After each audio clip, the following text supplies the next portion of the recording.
sense because she'll get an extra training week.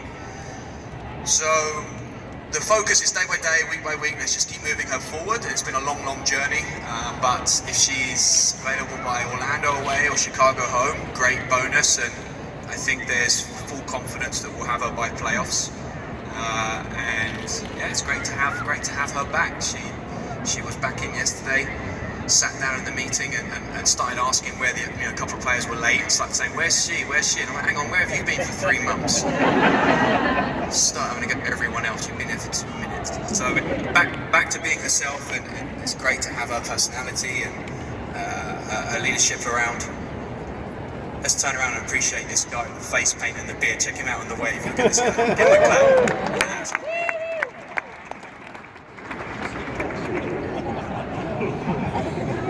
All right. Mick Morris is doing well. She's progressing. She's not 100%. We didn't put the active roster. We're staying focused on getting her 100% healthy. If you remember, she did come back earlier on, and it's the injury she had was very traumatic, and it's always going to take a long time. And the decision at the time was, let's get her back on the field. And it wasn't she could play. It was safe to play. But performance-wise, it didn't make sense. She didn't have the range of mobility. So things are getting better. We're aiming. She's doing very well. She's training all the time. But it'll be pre-season next year that we'll really see her back in full swing.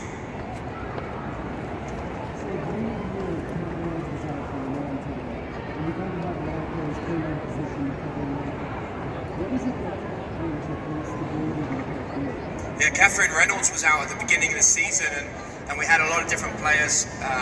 Celeste Barrett did an unbelievable job there at right back. She's a centre midfielder, and a couple of other players. Dagny has done it. Megan Cox also played a role there. Catherine's now back, and the question is, what does she bring? She loves defending. She absolutely loves defending. And her performance level is extremely consistent. The way she trains, the way she competes all the time, and you know what you're going to get. And she's someone that consistently improves, like the group has all across the whole squad. But she's someone that comes in, and I remember last year Houston were on fire, and I've talked about this a lot. Houston were on fire. They were coming in here hot. Ojai had scored in loads of games, and I said, we spoke to Kath before. I said, Kath, just be Kath and get ready to go and play how you play. Ojai won't be able to deal with you, and she won't get a chance. And 45, 55, 60 minutes past Ojai, they were ready to send out a search crew to see where she had gone because we hadn't seen her. And the coach moved her to the other wing, and then Kling took care of her. That sums up kind of Kath, that she's just a great professional, loves defending, loves helping the team. She's been great for us. Now you see the position she played, coming back, building out from the back more positively, getting us going forward, making good decisions. And those four have been together now for 2 years, and the connection, they're always together in training. We're always trying to, whatever drill practice it is, always want them together. So it's great to have Kath back. She's been doing a great job.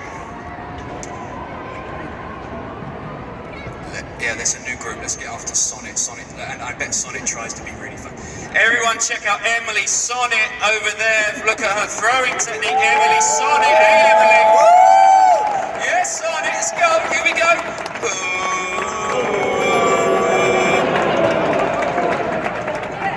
Yeah.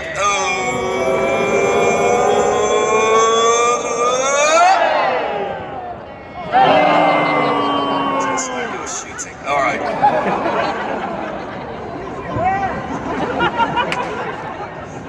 So Haran and Sonnet non-stop making fun of me or the staff and everyone else around them, so it's time they got some back. Okay. So I could ask a sophisticated question about granted, but instead what I really want to know is Sophie Glover has got to be. So Sophie Glover is our assistant coach, and you're talking about our defensive strategy. She's an assistant coach, but she works with our backline a lot. She brings so much to us. Fans, we have our next 3 raffle winners. Please check the video board. If you have the winning ticket, please head to the table by the Dutch Brothers tent. Yeah, maybe. She works with our backline a lot. She isn't related to Brian Clough, but we can claim that if we want. Has anyone got the full time? 3-2. make them suffer on Sunday.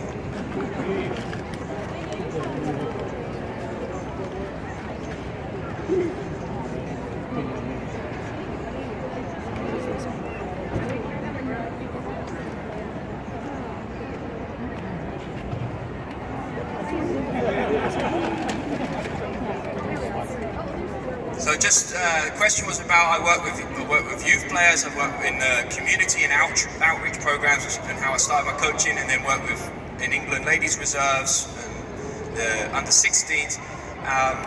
What was my biggest lesson and my biggest mistake? I'd say the biggest lesson, the hours, for 5-6 years, I've always been working with elite players.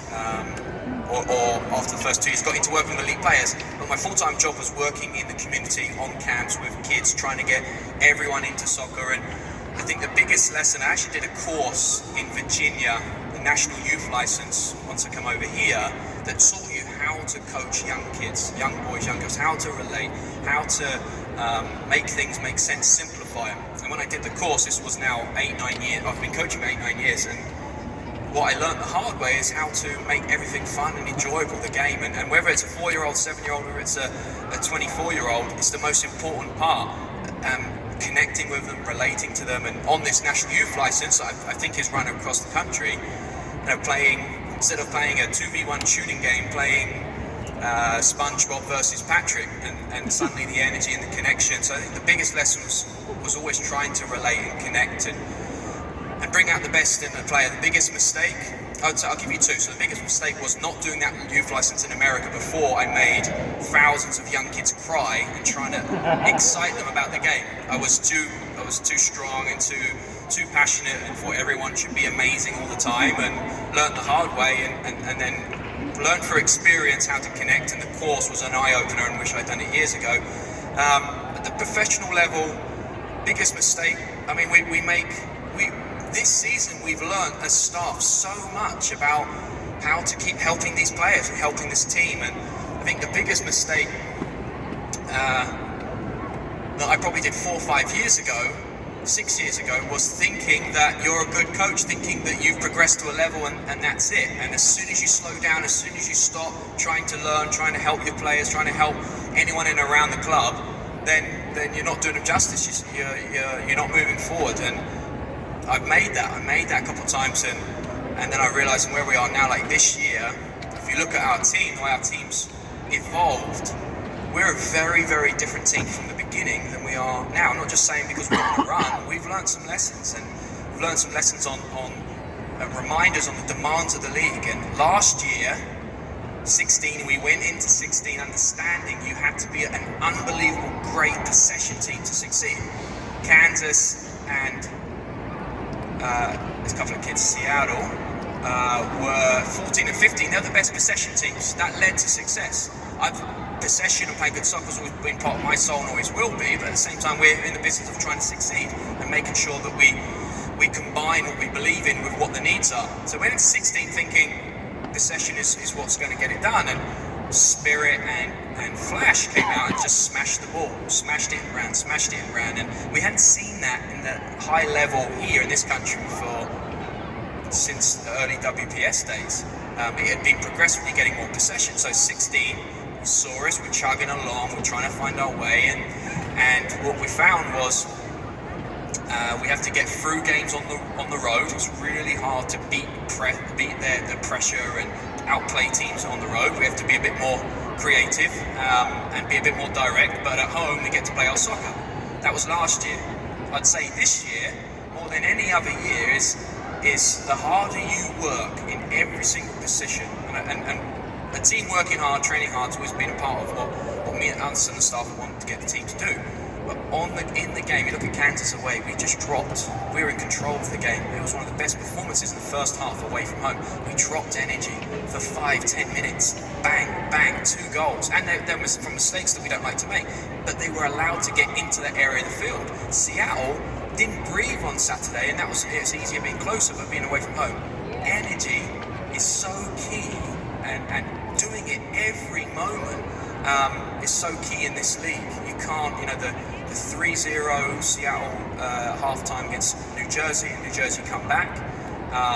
Chicago haven't lost a game at home and lose 3 in a row at home. Anything can happen in this league. You've got to be focused. You've got to be ready to go. You've got to be ready to stay focused and tuned in. So this year we've had to adapt a little bit and make sure we're never giving the team an opportunity to get some momentum. So I think biggest mistake was thinking that you're good, because it's not true, and I'd say the biggest lesson is to keep adapting, especially in this league. Next year, we're trying to predict now what the league will be next year. While our identity and philosophy is very similar, we've got to meet the needs of the league. We've got to have players, we've got to have game plans that still play Thorns soccer, but get results in this ultra competitive league. Mike. Hey, Mike. Who's been your surprise performer this year?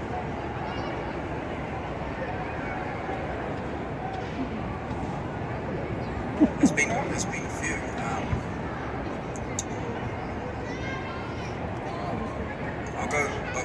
I'll do two. One, and you're gonna sing with me. Rasso. So last year she was obviously surprised, but then what she's supposed to do this year is I think she's still 22. I think, and the progress has been unbelievable. And we gave her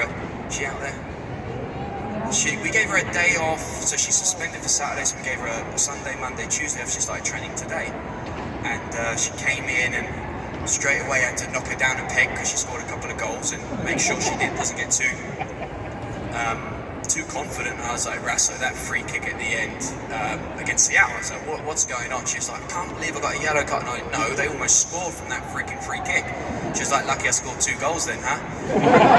So we have to keep her here, keep her grounded. But I think the surprise has been that she has had a game-changing impact on this roster and team that has a lot of fantastic players. And she is an example of hard work and mindset and focus. And she has, of course, we have our ups and downs, and she's probably one of the hardest. We're hardest on her than anyone else. And when in the sense of when she just stops concentrating for a split second, we're on her, and she hates us for it. But at the same time, things like Saturday happened, she was on, and she was causing damage all throughout the game.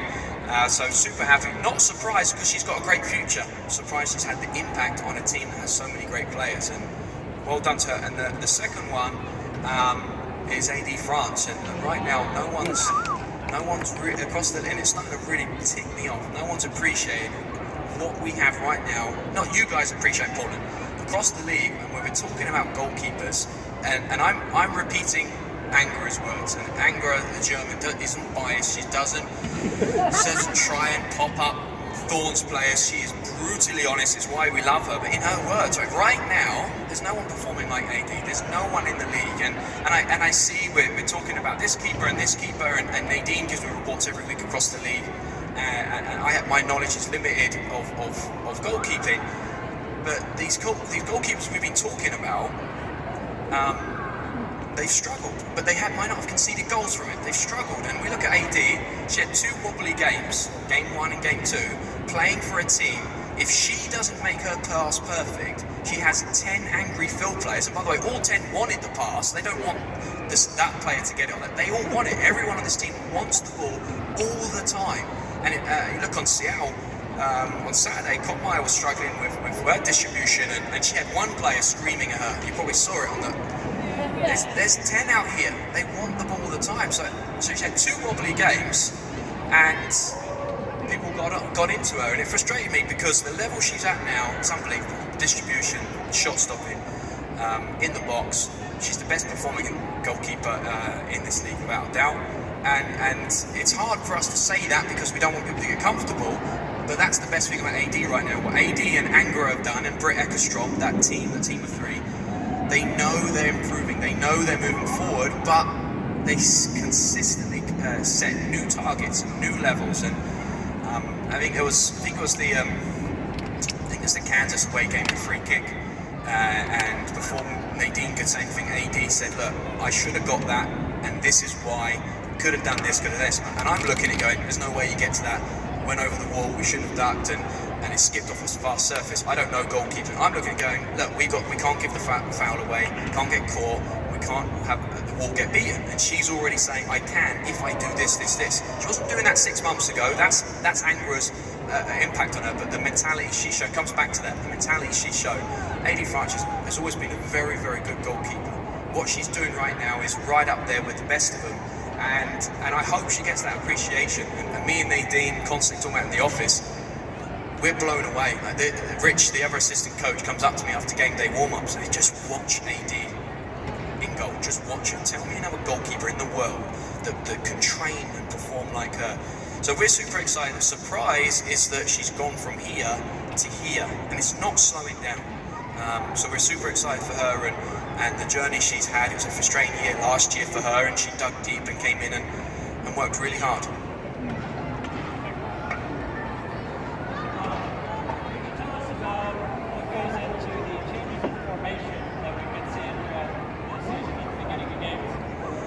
The changes of formation, I'll go two simple ways. So number one, when the games were going on, we felt we got Sinclair more in the game. We got more of Sinclair the lower she was on the field. She was very isolated at the beginning, and she's one of the best players in the world, and we need her in the game. As soon as we started to drop her a bit lower, we saw more, we got her in the game, and she started doing so much of the stuff that she loves. And with Canada, she played lower before, and they tried to get her lower, even if she starts high, lower during build-ups, and I think that's worked really well. So that's, we could play her lower in the same format in the old formation that we played at the beginning, of course.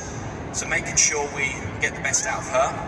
And two, if you think about it, it's back to North Carolina game at home. We felt that we didn't want to give them a single second, and that's kind of been the evolution of the team. That North Carolina home game in Seattle, so North Carolina is when we started, in making sure every single second we are trying to get pressure, and if we can't get pressure on the ball, we're in a block ready to go and get pressure on certain triggers. And Carolina, we did it well. It was a massive win. We did it well, but it was, that was a 6 out of 10. Seattle away, what we did on Saturday, Seattle have never misplaced those passes and kicked the ball out of play like they have, and never got into games. They've never done that. Never mind at home, and it just shows we've in a short period we've grown. Making sure we're high pressure, making sure we can get pressure on our oppositions, and while that's always been a part of our DNA, we've allowed teams to get big first, then we get pressure to hurt. If they're big, we can hurt them. And what we found out is teams are good, and if you let them get big, sometimes they do beat it. So we don't want to even let throw-ins, restarts, goal kicks, free play when's the first opportunity to get pressure. And what we've done with the shape is allow us to do that, allow us to go and man mark in the team's defensive third when they're trying to restart play, and not let them get into the game. And then also give us more players up the field. You've seen us, we did it last year, trying to be positive with the ball. And beginning of the year, we play keep away in our own 18, and sometimes go up the field, sometimes don't. And we've progressed and now playing good positive soccer. And it's a combination of two things. One, we try and teach the players to be comfortable, to be able to have the ability to break anyone down.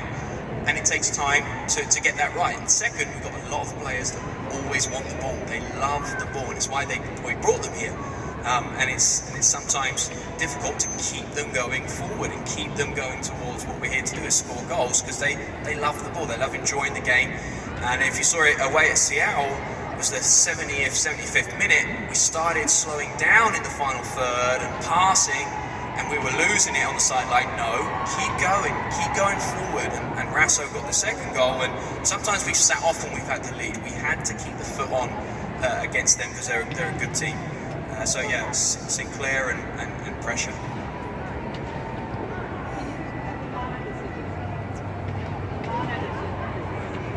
So unfortunately, we said goodbye to Mana Shim a couple of days ago, and what I learned as soon as I got here back in 2016 was how important she is, not only to the team and the players, the community on the soccer side, but the community outside as well. Big time person, big time player who's walked on and done fantastic things for women in this community, for men in this community, for children in this community. Great human being.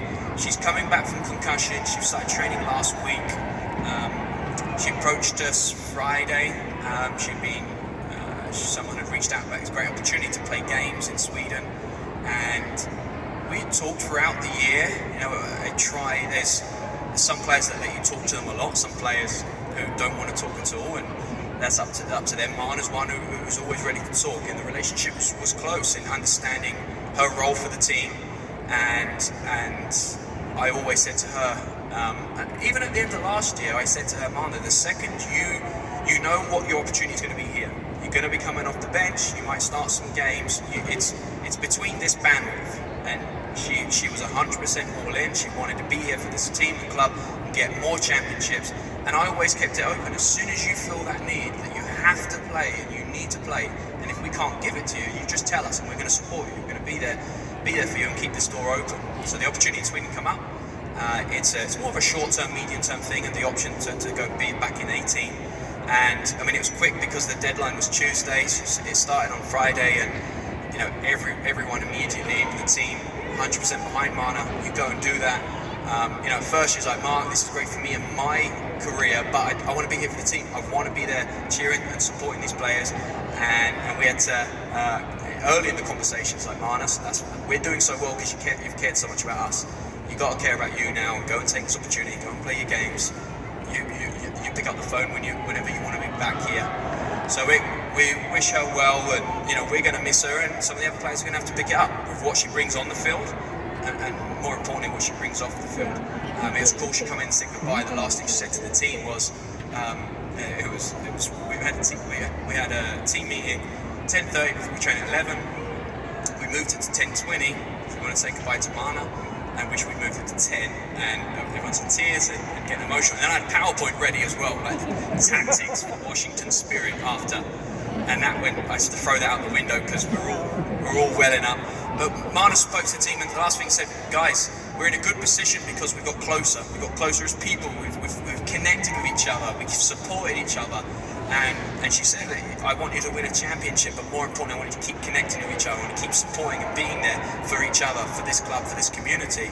And it's something that we're great at. We want those players here. Mana was the heartbeat of keeping us on track, because we're professionals who have great spirit and want to be there. But when the pressure's on and you're trying to perform every single week, you can sometimes forget the most important things. Mana's always there to remind us of that. So I'm sure we'll get to a championship. She'll be there cheering us on, I hope, and I'm sure that won't be the last you see of her.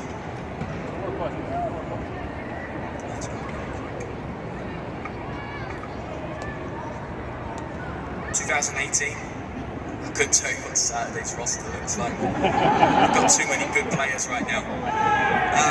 2018.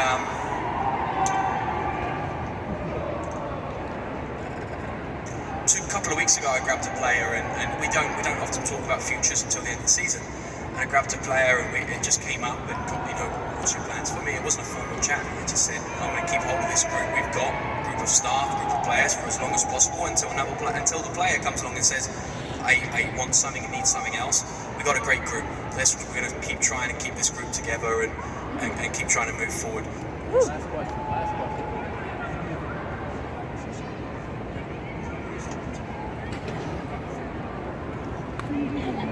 Not last question.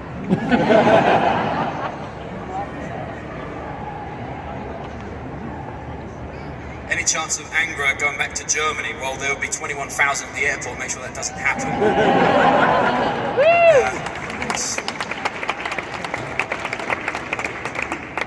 I think that, to talk about Angra quickly, look what Betos achieved last year, and France, what she's done this year, and this is just the beginning for France.